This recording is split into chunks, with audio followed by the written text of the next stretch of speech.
We live in a strange world where honesty feels like rebellion and silence looks like guilt. You walk among people who crave truth but fear the sight of it.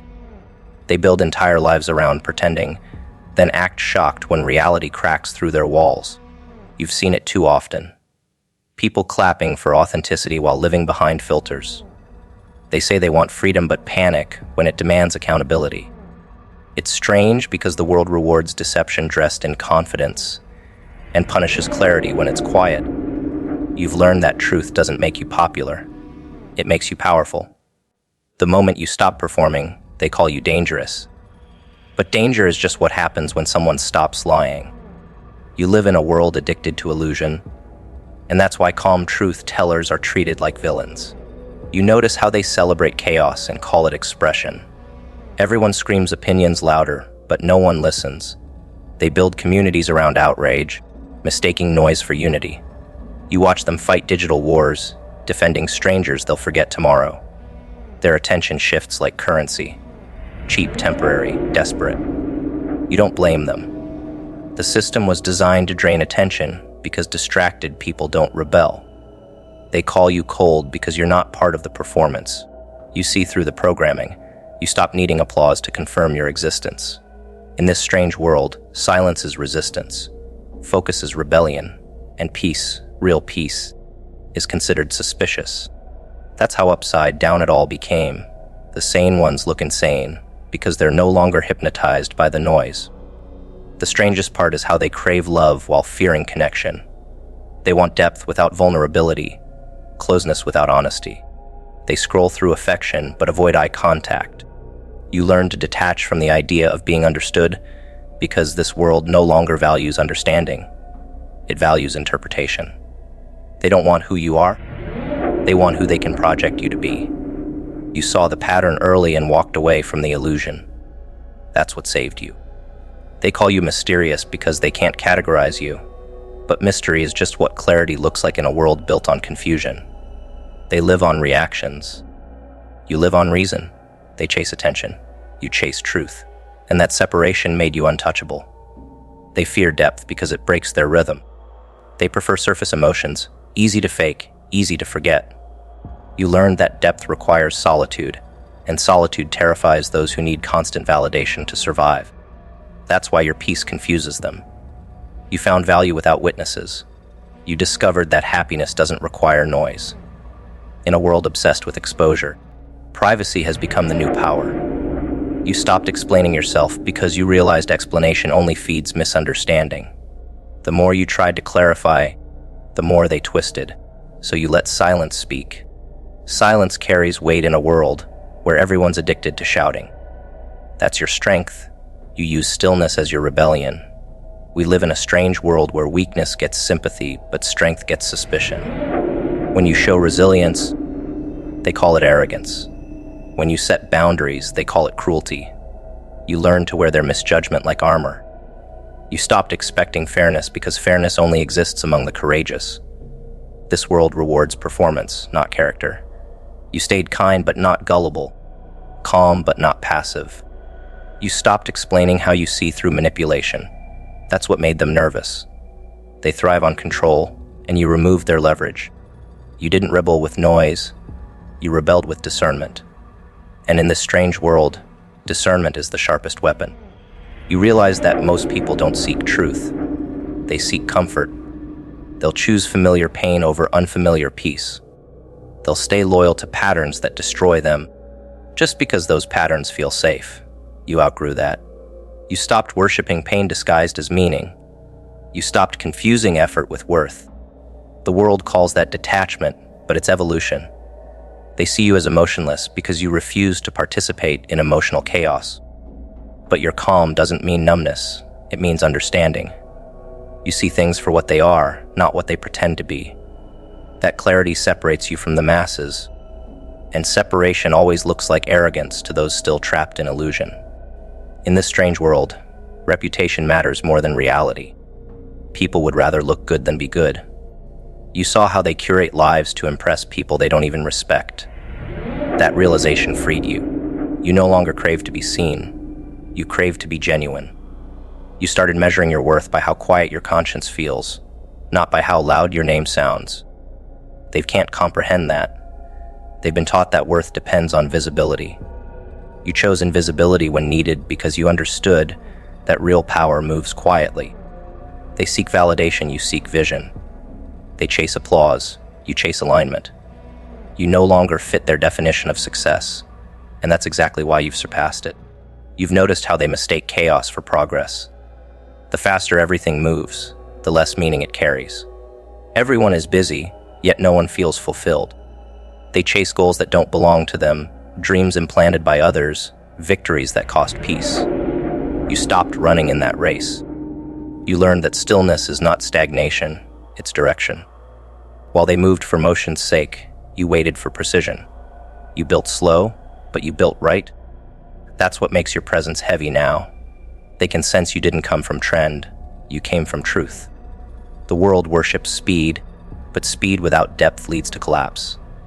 You let them race ahead, knowing patience always outlasts performance. They can't understand your peace because they've never met themselves long enough to find theirs. You terrify people who can't sit in silence. They need noise to drown the truth. You don't. You sit with it. You dissect it. You grow from it. That's why you intimidate without trying. You represent what they're afraid to become, someone who doesn't need distraction to feel alive. In this strange world, awareness is rebellion. You no longer argue with those who haven't earned comprehension. You've learned to smile at misunderstanding because peace doesn't need approval. You're not detached from reality. You're detached from the illusions they call reality. They expected simplicity, a pattern they could decode, a weakness they could label, a story they could predict. But the deeper they looked, the less sense it made. You weren't moving from fear like most do. You weren't driven by revenge, approval, or validation. Your calm contradicted logic. You had faced chaos and built stillness from it. They couldn't find what controlled you, because you had already learned to master what controls others. Your strength wasn't loud, it was measured. They found nothing they could weaponize. No trigger, no blind spot, no unresolved wound they could manipulate. That terrified them, because control depends on predictability, and you became the unpredictable variable in a world addicted to patterns. They called it luck at first, then coincidence, then arrogance. But deep down, they knew it was none of those things. It was discipline disguised as ease. You weren't reacting on impulse. You were operating with intent. You took time to understand yourself so deeply that no one else could rewrite your narrative. They realized you weren't playing the same game as everyone else. You were watching from above, reading motives while they drowned in emotion. The power they mistook for mystery was just mastery. They analyzed your choices and couldn't find chaos, only precision. That precision broke them because it exposed their own lack of control. They realized you were dangerous not because you were emotional, but because you were unbothered. They expected to find scars that shaped your decisions. Instead, they found self-awareness. They saw that pain hadn't made you bitter. It had made you analytical. Every betrayal you endured became a manual on human behavior. You learned people's motives not by asking but by observing. You studied silence more than words. You learned to see the gap between what someone says and what they mean. That's why manipulation doesn't work on you anymore. You don't just hear language, you read energy. They felt that. They tried to mirror you, to mimic your calm, but imitation exposes itself under pressure. You were forged through adversity, while they were decorated by convenience. That difference cannot be replicated. They thought they could trace your intentions, but your motives were clean. No greed, no envy, no thirst for validation, just quiet focus. You weren't chasing outcomes, you were building inevitability. They mistook your restraint for hesitation, not realizing restraint is the highest form of control. When they finally saw the truth, it disturbed them. You didn't seek dominance, yet you always ended up ahead.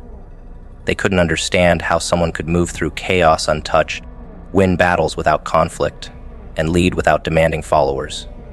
You didn't play to win. You played to stay aligned. And in that alignment, every distraction lost its grip. That's why they couldn't predict you. People who play for ego move differently from those who move for purpose. They dissected your silence thinking it was avoidance, but silence was your weapon. You spoke less because you listened more. You gave them space to reveal themselves. The more they talked, the more they exposed what they feared. You didn't need to interrogate anyone. People confess around calm energy. They confuse stillness with submission, not realizing it's a mirror reflecting their noise. They thought they were studying you, but in reality, you were studying them. You learned that chaos speaks first, wisdom speaks last. And when wisdom finally speaks, it never has to repeat itself. That realization shattered their illusion of superiority. They weren't analyzing you. They were being analyzed by you. Psychology calls it presence, the ability to command attention without performance. You mastered it. You carry yourself with the weight of someone who has nothing to prove, and that unsettles people. They're used to seeking approval, explaining themselves, proving worth through noise. You stopped doing that. Your existence alone became evidence of self-mastery. They studied your mannerisms, your tone, your stillness. They looked for fear and found none. They looked for ego and saw focus. They looked for cracks and saw reflection. You became a living contradiction, a threat without aggression, a mystery without disguise, a weapon that never needed to strike. That's what shocked them most, that power could exist without showmanship. They thought they were dealing with another version of themselves, someone who'd break under pressure or beg for acknowledgement. But your mind had already made peace with solitude. You didn't crave understanding because you had already given it to yourself. That's why they couldn't find your weakness. You had removed need. You no longer needed to be liked, validated, or understood, and that freedom terrified them. They realized that nothing external could manipulate someone who had found internal stability. They expected competition. What they found was detachment. You weren't chasing success. You had become the kind of person success naturally gravitates toward. That was your quiet advantage, the kind that doesn't announce but dominates. They began to see how everything they mocked became your leverage. The isolation they laughed at became your focus. The rejection they celebrated became your reset. The silence they mistook for weakness became your fortress. They didn't realize that by trying to dissect you, they revealed themselves. Their obsession exposed insecurity. Their need to understand you proved dependence. You were never their opponent, you were their mirror. And that reflection became unbearable. They realized they weren't analyzing a person anymore. They were facing a philosophy. You had turned self-awareness into armor, and they couldn't touch it. Your calm dismantled them psychologically. They wanted you to react, to show pain, to confirm that you could still be controlled. But you gave them nothing. That nothingness is what broke them. They realized that every person they've ever manipulated had one thing in common. They needed to be understood. You didn't. You didn't chase closure. You didn't argue your truth. You let silence become your language. That language said more than confrontation ever could. It told them you've already won the only battle that matters, the one against yourself. And once someone wins that, no external force can break them.